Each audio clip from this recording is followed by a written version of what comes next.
उर्दू जबान किसी मजहब, हल्के या जात पात की मोहताज नहीं है। इस जबान को हर किसी ने अपने गले लगाया और इसकी पिजीराई की। ये अलग बात है कि इस जबान को मजहब का लिबादा पहनाकर उससे नफरत के जज्बे को फरोग देने की दानिश्ता कोशिश की गई, लेकिन इसके बावजूद उर्दू जबान की यह खुसूसियत है कि उसने अपनी चाशनी और मकनातीसी कशिश के जरिए हर एक को अपना गरोवेदा बना लिया। उर्दू जबान एक ऐसी जबान है जिसने जद्दोजहद आज़ादी से लेकर आज तक मुख्तलिफ तहरीकी इनकलाबात में अपने नारों के जरिए लोगों के जज्बे हुब्बुल वतनी को फरोग देते हुए आज़ादी की एक नई सुबह देने का एजाज हासिल किया। इन मजमूई ख्यालात का इजहार Urdu scholars association of India की जानिब से मुनक्किदा आलमी उर्दू कॉन्फ्रेंस में मेहमान खुसूसी की हैसियत से शिरकत करने वाले मुकर्ररीन ने किया, जो Anwarul Uloom group of institutions Mallepally में मुनक्कद की गई थी। इस मौके पर नवाब महबूब आलम खान सदरनशीन अनवरुल उलूम ग्रुप, डॉक्टर मोहम्मद तहसीन सदर Urdu scholars association of India और नवाब मुजाहिद आलम Khan joint secretary Anwarul Uloom of institutions Mehdi शाहरुखी council general इस्लामी जमहूरी ईरान भी मौजूद थे। इस मौके पर justice Pasha Nawaz Khan, special metropolitan जज क्रिमिनल कोच और हुकूमत तेलंगाना के मुबस्सिर वीनू गोपालचारी के अलावा दीगर स्कॉलर्स ने खिताब किया।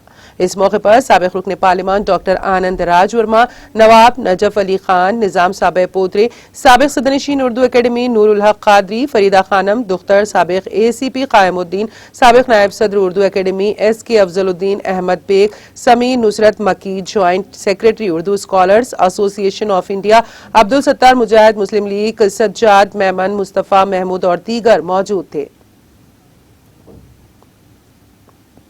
में भी बोलते हैं, संस्कृत में भी बोलते हैं, अन्य భాషలలో కల్లా ఆంధ్ర తెలుగు జैसा अंतर ये नहीं ऐसा बोलते। अब अपने उर्दू लैंग्वेज बोलो, लैंग्वेज ऐसी रहना चाहिए। माशाल्लाह मुझे काफी लैंग्वेजेस में मैं माहिर हूँ।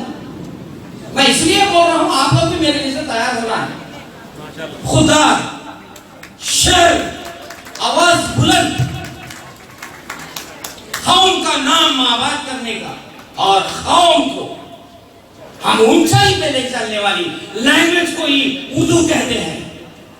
ये उर्दू लैंग्वेज का सांस हमारे रग रग में और खून के एक एक सांस में रहना चाहिए। ये उर्दू सुप्रीम कोर्ट को भी हिला देंगी, हाई कोर्ट को भी हिला देंगी, हिलाने वालों को भी हिला देंगी, नहीं हिलाने वालों को भी हिला देंगी। एक दूसरे को समझाना है। बाद में जो मुख्यमंत्री तेलंगाना को नहीं तो कंबाइंड स्टेट रूल दिया, वो लोग इंग्लिश में बात करे थे, उसके थोड़ा संबंध होता है, आता मगर थोड़ा दूर दूर रहता था। अभी आज का CM पूरा अपने से ज्यादा उर्दू में बात करते, प्योर उर्दू बात करते।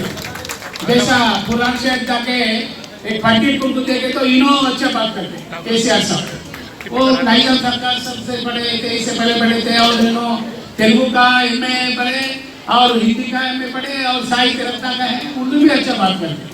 जैसा अपन देखते हैं, आप लोग बहुत बड़े लोग रमजान जो सरकार ऑर्गेनाइज किया गया उसको आज हुआ बड़ा लोग, वो उसमें 5-10 मिनट बात करें तो उर्दू का शेर के साथ में बात करते हैं उर्दू। नाज़रीन, हमारे TTV न्यूज़ को सब्सक्राइब करिए, बेल आइकॉन को प्रेस करिए, शेयर करिए और लाइक करना ना भूलें। और किसी एडवर्टाइजमेंट से मुताल्लिक जानकारी के लिए हमारे इस नंबर पर कांटेक्ट कीजिए। हमारा नंबर है 9550102020।